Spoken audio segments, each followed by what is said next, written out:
अस्सलाम वालेकुम dear students. आज हमने एक्सरसाइज जो फर्स्ट नंबर है उसकी एक्सरसाइज डिस्कस करनी है। सबसे पहले हम एमसीक्यूज़ देखेंगे, उसके बाद शार्ट के बारे में मैं आपको बताऊंगा कि आपने ये कहाँ से जवाब करने हैं, और एक सवाल है जिसका जवाब आपको मैं लिख के दूंगा। तो चले लेक्चर स्टार्ट करते हैं। सबसे पहले हम एमसीक्यूज़ देखते हैं। हमारा पहला एमसीक्यूज़ है, which characteristic is common among butterfly, birds and bat. वो कह रहा है कि बटरफ्लाई, बर्ड और बैट में कॉमन क्या होता है। बटरफ्लाई तितली है, बर्ड्स आपको पता है परिंदे हैं, बैट जो होता है ये चमगादड़ होता है। अब ये सारे इनमें एक चीज़ मुश्तरक होती है, यानी कॉमन होती है, एक जैसी होती है, और वो है विंग्स। विंग्स इनका मतलब होता है पर, मतलब बटरफ्लाई में भी पर होंगे, बर्ड्स में भी पर होंगे, इसके बाद बैट में भी पर होंगे। बैट चमगादड़ को कहते हैं। आपने देखा होगा रात के वक्त अक्सर उड़ रहा होता है, कहीं रोशनी हो और कहीं अंधेरा हो तो ये उसमें भाग रहा होता है, तो इसके विंग्स होते हैं। इसके बाद दूसरा एमसीक्यूज़ है, मैनी प्लांट्स प्रोड्यूस फ्रूट। बहुत सारे प्लांट जो हैं वो फ्रूट पैदा करते हैं, किस लिए? To protect seed, to produce food for the seed, to store water for the seed germination, to stop seed from dispersal. इसका मतलब, इनका मतलब समझ लेते हैं कि टू प्रोटेक्ट सीड, बीज को महफूज करने के लिए, to produce food for the seed, बीज के लिए खुराक पैदा करने के लिए, ये तो नहीं होगा। इसके बाद to store water for the seed germination, नहीं ये भी नहीं हो सकता। कि जो टू स्टोर वाटर, यानी कि बीज में तो, फ्रूट में तो वाटर स्टोर नहीं होता ना। To stop seed, to stop seed from dispersal, यानी कि उसके फैलाव से, इसका मतलब इसका पहला होगा टू प्रोटेक्ट द सीड, यानी कि बीज को महफूज करने के लिए। Which of the following is an invertebrate, an example of invertebrates. Invertebrate क्या होते हैं, मतलब इसमें कह रहा है कि ये जो फॉलोइंग दिए गए हैं इनमें से ऐसा कौन सा है जो एग्जाम्पल है इनवर्टिब्रेट की। अब इनवर्टिब्रेट वो होते हैं जिनके पास रीढ़ की हड्डी नहीं होती। अब इधर देखें, कैट के पास रीढ़ की हड्डी होती है, लिजर्ड के पास होती है, छिपकली के पास होती है ना उसकी रीढ़ की हड्डी, इसके बाद फ्रॉग के पास होती है, और बटरफ्लाई के पास नहीं होती। किसके पास? बटरफ्लाई के पास रीढ़ की हड्डी नहीं होती। चौथा एमसीक्यूज़ है, which part of a plants is absent in non flowering plant. जो नॉन फ्लावरिंग प्लांट होंगे, नॉन फ्लावरिंग जिन पे फ्लावर नहीं होगा, तो उनमें कौन सी चीज़ नहीं होगी? नॉन फ्लावरिंग प्लांट यानी कि फ्लावर नहीं है तो क्या नहीं होगा? इसका रूट होगी, सीड इसका होगा, लीफ भी इसके हो सकते हैं, फ्रूट नहीं होगा इसका। क्या नहीं होगा? फ्रूट नहीं होगा इसका।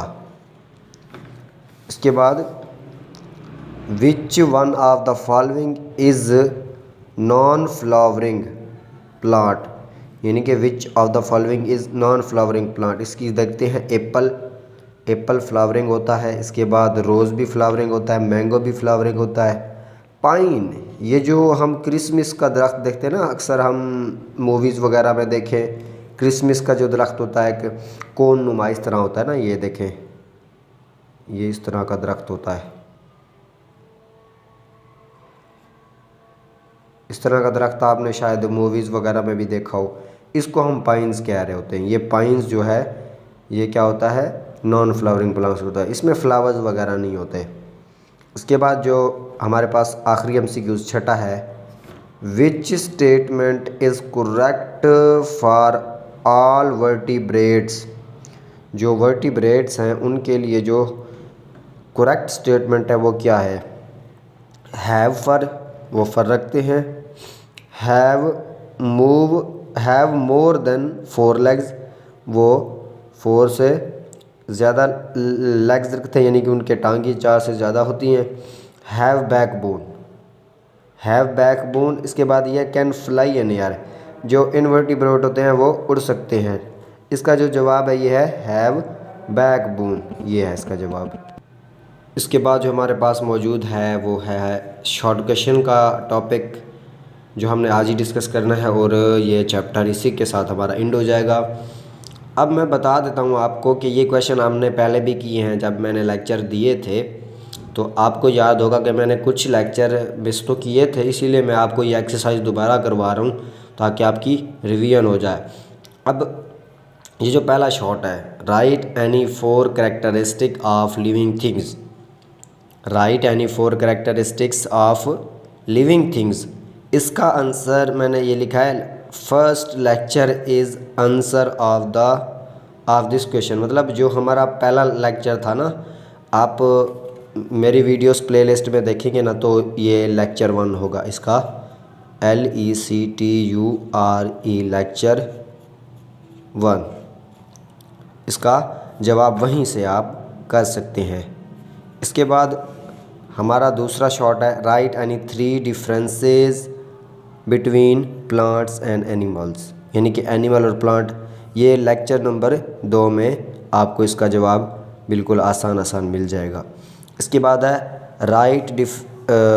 इसका ये है differentiate between vertebrates and invertebrates, ये टॉपिक है एनिमल वाला, लेक्चर नंबर 3 में इसका डिफरेंस बताया गया है। इसके बाद है write name of different type of teeth and their function, ये जो हमारा लेक्चर था लेक्चर ऑफ टीथ फंक्शन, ये तकरीबन मेरे ख्याल में चौथा या 5वां लेक्चर है, आई थिंक 5वां या 6ठा है, मुझे अभी याद नहीं है, लेकिन आप देख लीजिए प्लेलिस्ट में, मैंने देखा नहीं है वरना आपको इधर बता देता। आप वही टॉपिक सर्च करेंगे तो आपको इसका बिल्कुल इजी जो है आपको इसका आंसर मिल जाएगा। Right names of different types of teeth and their function, और उनके फंक्शंस भी लिखने हैं। इसके बाद एक क्वेश्चन है, ये क्वेश्चन नंबर है 5, what function do bones and muscles perform together, जो बोन्स हैं और मसल हैं ये कैसे इकट्ठे काम करते हैं वो लिखना है। The muscles and bones perform function together such as movement of joint, किसी भी जॉइंट की मूवमेंट के लिए। They help in walking and running, ये वॉकिंग और रनिंग में भी मदद करते हैं। ये सवाल आपको और कहीं से किसी टॉपिक से नहीं मिलेगा, यही इसका बेस्ट आंसर है, आप कर लें। इसके बाद है describe function of lungs and hearts, इसके लिए आपको फंक्शन ऑफ हार्ट्स और लंग्स वाला, जो लंग्स वाला तो अलग इसका टॉपिक मौजूद है, लेक्चर मौजूद है, और जो हार्ट वाला है ये 4 जो मैंने लिखे थे, हार्ट है, उसके बाद स्टमक है, उसके बाद ब्रेन है और मसल है, उसमें एक हार्ट वाला भी है। आपने हार्ट वाला करना है सिर्फ इस आंसर के लिए। मतलब अगर डिफरेंस करना है ना, डिफरेंस करना हो तो दरमियान में ऐसे लाइन लगा के इधर लिखना लंग्स, इधर लिखना हार्ट, इधर लंग्स के फंक्शन उसकी डेफिनेशन, इधर हार्ट के फंक्शन और उसकी डेफिनेशन करनी है। इसी के साथ हमारा पहला चैप्टर एंड होता है। अगर आपको किसी चीज़ की समझ ना आई हो तो आप कमेंट सेक्शन में पूछ सकते हैं और अपनी राय का इजहार भी कर सकते हैं। मिलते हैं नेक्स्ट चैप्टर में, तब तक के लिए अल्लाह हाफिज़।